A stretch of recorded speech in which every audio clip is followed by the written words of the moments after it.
बिस्मिल्लाहिर्रहमानिर्रहीम। अस्सलाम वालेकुम नाज़रीन। आज हम एक डिफरेंट टॉपिक की तरफ आते हैं। ये सियासत से मुताल्लिक है और जर्नलिज्म से भी इसका ताल्लुक है। यूट्यूब और यूट्यूबर्स से भी इसका ताल्लुक है और कुछ ऐसे मामलात से, सियासी मामलात से ताल्लुक है जिसके बारे में हम जो है कोई कानूनी एक राय लेना चाहेंगे। हमारे आज के मेहमान हैं गाजी खान साहब, जो कि सैन फ्रांसिस्को कैलिफोर्निया अमेरिका में रहते हैं और इन्होंने 1970 में अपनी लॉ की डिग्री मुकम्मल की पाकिस्तान से और फिर मुख्तलिफ जो है पोस्ट पर रहे और डिप्टी अटॉर्नी जनरल तक की पोस्ट पर गए। तो आज ये हमारे साथ हैं अमेरिका से। वेलकम डॉक्टर गाजी खान साहब, और over to you. Thank you very much.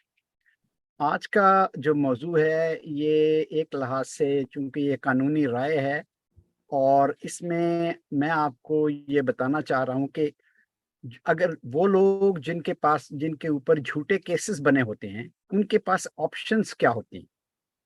और बहुत कम लोगों को ये बात मालूम है कि कानून जो है ये अंधा ज़रूर है, लेकिन ये एक दो धारी तलवार की मानंद है।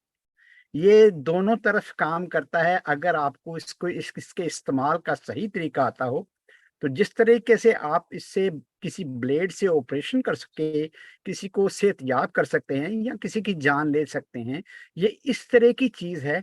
आज मैं आपको वो ऑप्शंस बताने वाला हूँ कि जो एक मज़लूम आदमी को क्या-क्या हासिल है, हक हासिल है और वो क्या कर सकता है और वो किस तरीके से कर सकता है। मिसाल के तौर पर, जब आजकल हम देख रहे हैं कि एंकर इमरान खान का काफ़ी तज़किरा है और उसको नाजायज़ तौर पर तंग किया गया है, उस पर झूठे केसेस बनाए गए हैं और 18 केसेस पे बनाए गए हैं जिसमें उसने कुछ बेल करवा ली है। लेकिन दिस इज़ नॉट द जी, एंड ऑफ द स्टोरी। मैं सिर्फ एक अर्ज करूंगा जी। अलेजिडली अलेजिडली झूठे केसेस बनाए गए हैं और जी, जी। अलेजिडली जो है तंग किया जा रहा है, क्योंकि अभी ये चीज जो है कोर्ट में है। जब से साबित हो जाए तो उसमें अगर वो बेगुनाह साबित हो जाते हैं तो फिर हम कहेंगे कि बिल्कुल बेगुनाह है। मेरा ख्याल है अभी तक हम इसको इस तरीके से रखें कि अलेजिडली उन पर ये इल्जामात हैं। बिल्कुल दुरुस्त, आपने सही कहा। आपने मेरे मुँह की बात जो है वो ली है, छीन ली है बोल के। मैं कहने वाला ही यही था कि जो भी एलिगेशन किसी बंदे पे होती है, पहले उसको अपने आप को बेगुनाह साबित करना पड़ता है, लेकिन उसके साथ-साथ उसको बहुत सारे हकूक हासिल हो जाते हैं, जिनका इस्तेमाल आम तौर पर पाकिस्तानी मुआशरे में नहीं किया जाता। मिसाल के तौर पर, जब हम इस केस को एज़ अ टेस्ट केस लेते हैं, तो इमरान रियाज़ के जो तकरीबन फॉलोअर्स हैं, वो तकरीबन 30 करोड़ 30 लाख या 30 लाख के करीब हैं। 30 लाख के करीब हैं और उसके जो 30 लाख तो वो हैं जो इसको इनके अपने सब्सक्राइबर होंगे, और जो जानने वाले अदरवाइज़ हैं वो तो 22 करोड़ अवाम हैं। इन सब को अगर लिया जाए तो इनके पास एक राइट मौजूद है, राइट ऑफ डैमेजेस।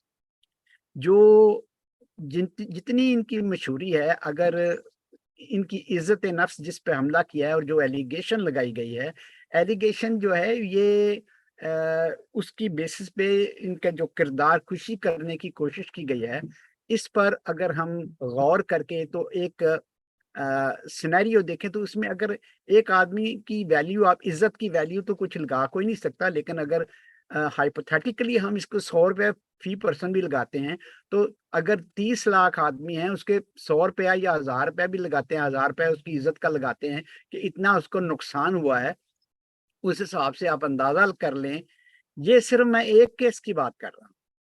यानी तकरीबन अंदाज़न फ़र्ज़ कीजिए, हाइपोथेटिकली वो कहता है जी मुझे 1 बिलियन रुपीज़ जो हैं, ये इसका मेरी ये हर्जाना मुझे इज़्ज़त-ए-नफ्स पे जो किरदार कशी की गई है और इसमें मैं बेगुनाह साबित हुआ हूँ और मुझ पे ये झूठे केस बने हैं और अगर ये झूठे साबित होते हैं, तो वो हर शख़्स जो है, वो इस हर केस पर ये बंदा जो है, ये अ, एक जो है बिलियन रुपीज़ 1 बिलियन रुपीज़ का, यानी 18 बिलियन के ये केसेस तो सिविल साइड पे कर सकता है।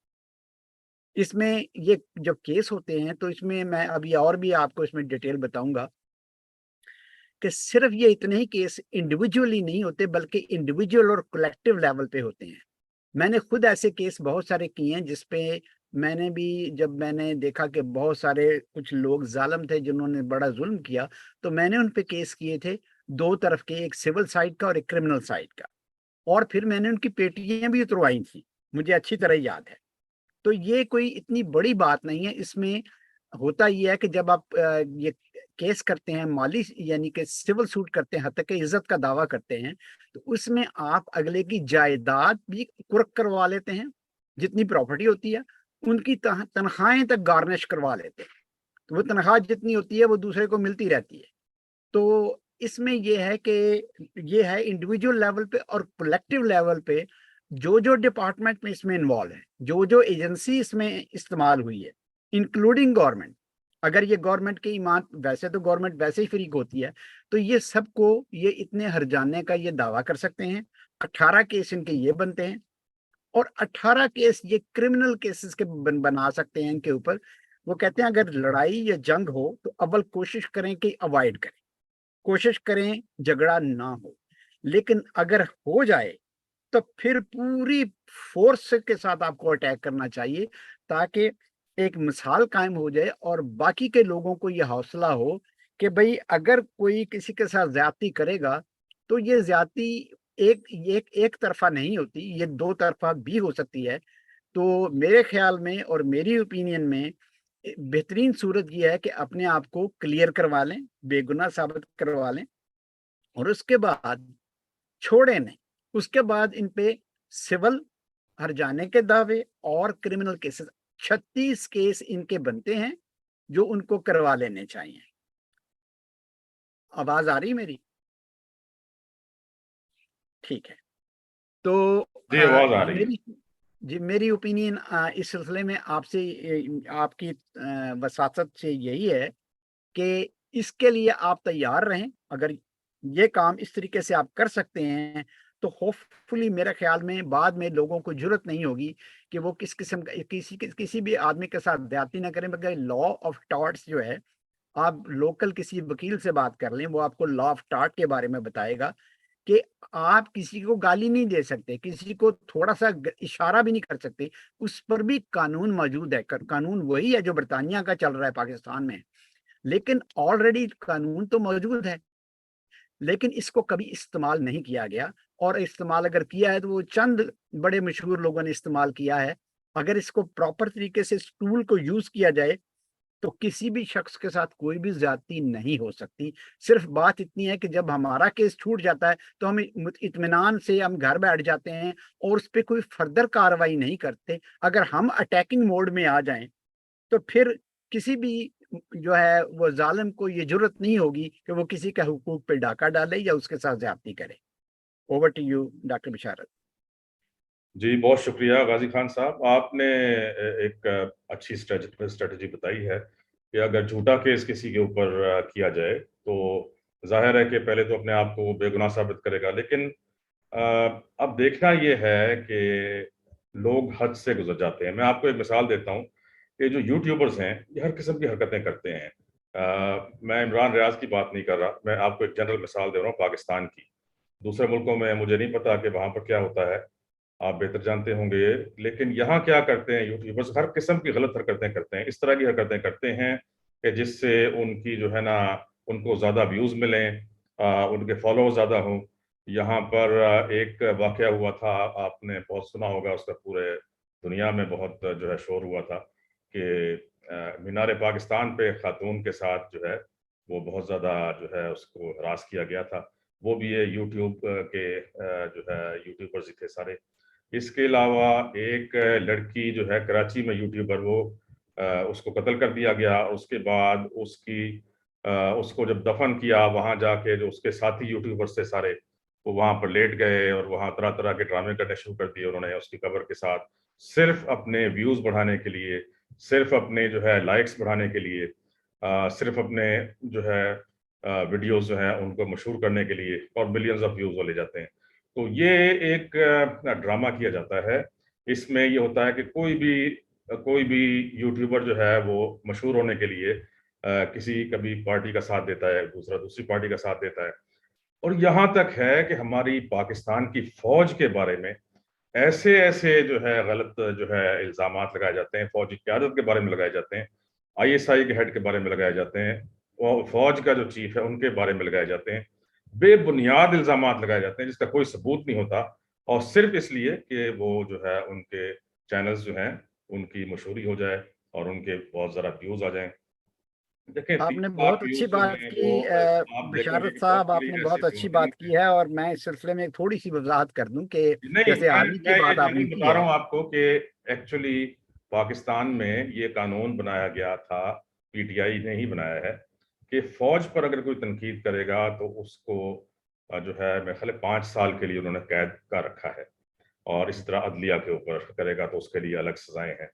तो देखें, बात यह है, आप सुने जनरल खालिद लोधी को सुने, आप और जो बड़े जो डिफेंस एनालिस्ट हैं जिनका जिनकी हमदर्दियां पीटीआई के साथ हैं, आप उनकी बातें सुने। आप जनरल असद दुरानी की जो है बातें सुने।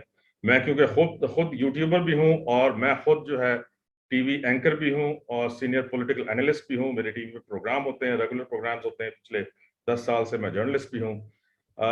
इन सब लोगों को मैं ज़ाती तौर पर जानता हूं जो डिफेंस एनालिस्ट हैं।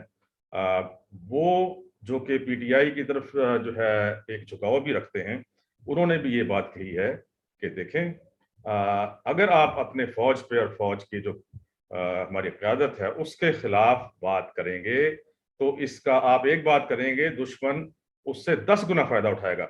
एक इंडिया का रिटायर्ड मेजर है, गौरव आर्या, उसकी एक वीडियो आई जैसे ही इन्होंने तनकीद शुरू की पीटीआई वालों ने, और बहुत ज्यादा फौज के ऊपर तनकीद शुरू की, और इनके जो एंकर्स हैं, इनके सपोर्टर्स हैं, एंकर्स में भी अब ये हो गया है टीवी एंकर्स में कि कुछ जो है पीटीआई के साथ हो जाते हैं, कुछ जो है वो नून लीग के साथ हो जाते हैं, कुछ पीपल्स पार्टी के साथ हो जाते हैं। हालांकि ये एंकर जो है ही has to be non aligned, independent होना चाहिए, लेकिन ये बिल्कुल ही एक साइड किसी ना किसी पार्टी की तरफ ले लेते हैं।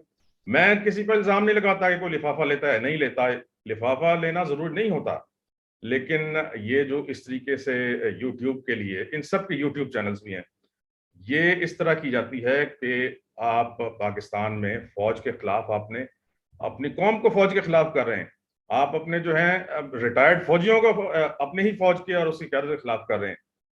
ये दुश्मन की साजिश है।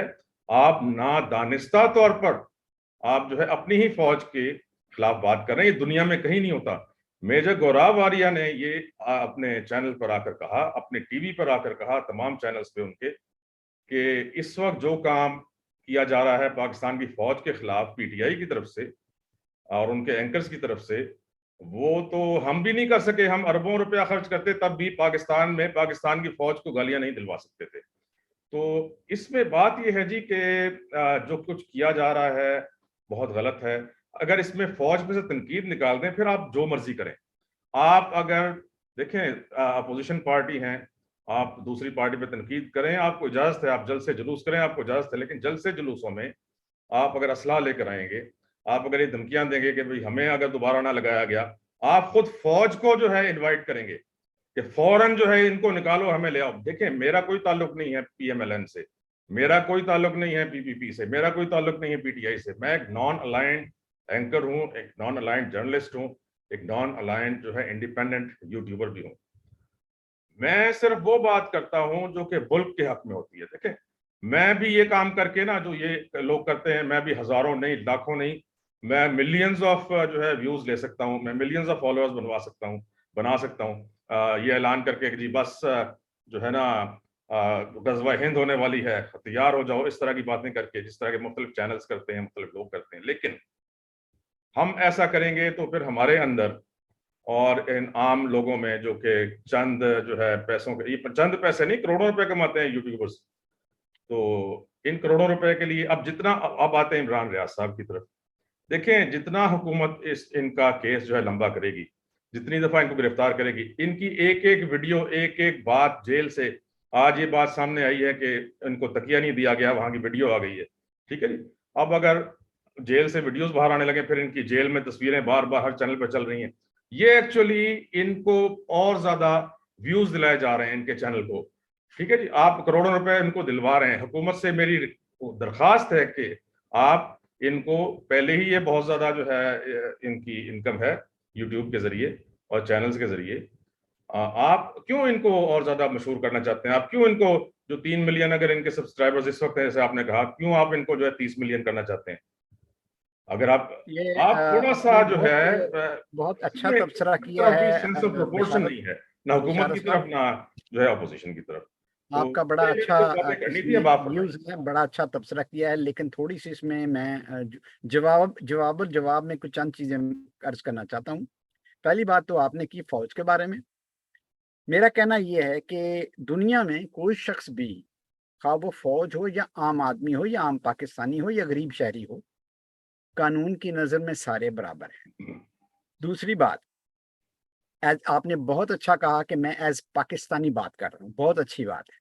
मैं भी बतौर पाकिस्तानी यही बात कर रहा हूँ कि देखिए, आर्मी में उनका अपना एक कानून है, एक बड़ा मुनज़्ज़म इदारा है, उसमें बड़े ऑनरेबल लोग होते हैं, इसमें कोई शक नहीं है।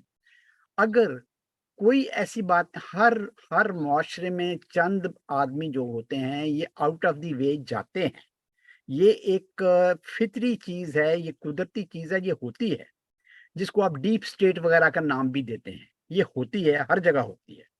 तो कहने की बात ये है इसमें कि हमको, ये आपकी बात सही है कि हमें अपने अपने अगर पेट पे से कुछ कपड़ा उठाएँगे तो हमारा अपना पेट ही नंगा होगा।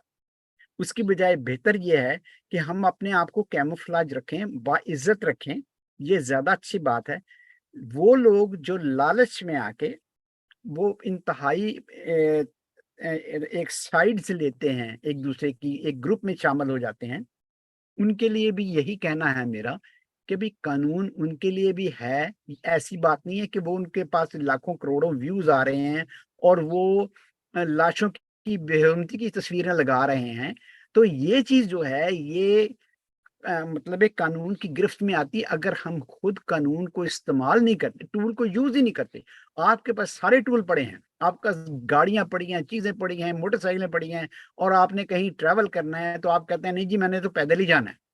ये आपकी मर्ज़ी है और आप उसको यूज़ नहीं कर रहे। अगर टूल को यूज़ करेंगे भाई तो सब तभी तो पता लगेगा कि उसकी अफ़ादियत क्या है। कानून है, अदालतें भी मजबूर हैं। मैं आइंदा वीडियोज़ में एक ख़ास सीरीज़ शुरू करने वाला हूँ। उसमें मैं, चूँकि मेरा 50 साल का कानून का तजुर्बा है और ग्रास रूट का है, मैं आपको वो राज़ बताऊँगा कि ये जो बैकलॉग इनके सुप्रीम कोर्ट के पास इकट्ठा हुआ है, हाई कोर्ट के पास इकट्ठा हुआ है, 20-20 साल से 30-30 साल से मुकदमे चल रहे हैं, इसको कैसे हम सॉल्व कर सकते हैं, ये कितनी जल्दी आराम से हल हो सकता है, मैं बताऊँगा बाद में और ये मौलवी भी साहब, बताऊँगा ये इसमें तो एक एक्टर्स बहुत बड़ी कौन-कौन से हैं। सर्विस होगी अगर आप जो है ना जुडिशल रिफॉर्म्स पे और पुलिस रिफॉर्म्स पे आप प्रोग्राम्स करें, एक सीरीज ऑफ प्रोग्राम्स करें। ये बहुत बड़ी सर्विस होगी पाकिस्तान के लिए। आपका इतना तजुर्बा है 50 साल का, जुडिशल रिफॉर्म्स पे अगर आप बात करना शुरू करें और कुछ इसमें जो है स्लाइड्स वगैरह दिखाएं। हमने यहाँ पर, मैं कई थिंक टैंक्स के लिए काम करता हूँ, तो ये हम जो है हुकूमत में हाईएस्ट लेवल तक इंशाल्लाह पहुँचाएंगे और इसमें आपकी काविश जो है इसको हम बहुत अप्रिशिएट करेंगे, क्योंकि जुडिशल रिफॉर्म्स की ज़रूरत है, पुलिस रिफॉर्म्स की बहुत ज़रूरत है। इस वक्त मुल्क जिस हालत से गुजर रहा है, यकीन कीजिए कि आपके ये एफर्ट्स जो हैं बहुत अप्रिशिएट किए जाएंगे सबकी तरफ से। जहाँ तक पुलिस की बात आपने बोला है, आजकल सबसे ज्यादा बदनाम तो इस वक्त पुलिस हो रही है क्योंकि यूज हो रही है। लेकिन मैं आपको इंशाल्लाह ये भी बताऊंगा कि बेचारे पुलिस वाले जो हैं उनके वो उनका उनका अपना कसूर नहीं है, बल्कि वो मजबूर हैं और वो इस हद तक मजबूर हैं कि देखिए वो 24 घंटे के मुलाजिम हैं। आप 8 घंटे के बाद हर बंदे को छुट्टी देते हैं, भाई आप अरेस्ट कर लो। ये बेचारे 24 घंटे ड्यूटी पे होते हैं। ये कैसे मुमकिन है? जब आप इम्पॉसिबल को पॉसिबल बनाने की कोशिश करते हैं, तो आप ज़्यादती करते हैं। हमें तो जी पुलिस वालों को रिकमेंडेशन सारी चाहिए दी होंगी जाती। कि किस तरीके से ना ये पुलिस फोर्स को बेहतर किया जा सकता है। मैं एक मिसाल देता हूँ कि जब ये मोटरवे बनी, तो इस पे नवाज शरीफ साहब ने एक मोटरवे पुलिस बनाई। यकीन कीजिए कि आज तक कोई रिश्वत का वहां से किसी किस्म का कोई केस ऐसा नहीं आया कि पैसे लेके उन्होंने किसी को छोड़ दिया हो या कोई कार्रवाई ना की हो। अगर आपके पास विल है, अगर आप करना चाहें, आप सब कुछ कर सकते हैं। आप रिश्वत भी खत्म कर सकते हैं, आप नाअहली भी खत्म कर सकते हैं। आप मोटरवे पुलिस के जो एहलकार हैं हमेशा ड्यूटी पर होते हैं, कभी वो ड्यूटी से ना आपको गैर हाजिर मिलेंगे, ना कभी कोई आपसे कभी भी रिश्वत मांगेगा। हमेशा वो पूरी मोटरवे पे आपको हेल्प करने के लिए हर जगह तैयार होते हैं। मैं तो कहता हूँ इस्लामाबाद में भी मोटरवे पुलिस जैसा लगाया जाए। इस्लामाबाद में क्राइम्स बहुत ज्यादा बढ़ रहे हैं। कल ही एक टीवी की खबर थी कि एक दिन में 49 जो है वो ये स्ट्रीट क्राइम्स हुए हैं। उसके ये बाद अभी जीरो जहां मैं क्राइम रहता हो हूँ सकता है उसमें भाई, स्ट्रीट ये में बड़ी आसानी से जीरो क्राइम हम कर सकते हैं। मैं इस पे बात करूंगा, आज नहीं, आज का प्रोग्राम यहीं खत्म करते हैं। उसके बाद, क्योंकि आज मेरा सिर्फ यही प्रोग्राम था कि मैं लीगल टूल्स के बारे में आपको बताऊं कि क्या क्या टूल्स अवेलेबल हैं मजलूम को। उसके बाद हम जो रिफॉर्म्स की बात है, जुडिशल रिफॉर्म से शुरू करेंगे, जजों से, और जजों से लेके ऊपर तक जाके उसके बाद जो उनमें एक्टर्स हैं वो क्या, और मैं आपको वो तरीके बताऊंगा किस तरीके से हम किसी भी केस को, अगर 50 साल पहले मुझे किसी ने कहा होता कि केस को 20 साल लंबा करना है, तो मैं उनको शायद उनको यही कहता कि कोई मसला ही नहीं, मैं कर दूंगा। लेकिन मैं तायब हो चुका हूं, तो मैं अपना जो है वो सारी चीजें जो है कौम के सामने रखूंगा कि ये सारा ड्रामा किया कैसे जाता है और कौन कौन इसमें इन्वॉल्व है, और उसका हम कैसे इसको इसका सद्देबाब कर सकते हैं।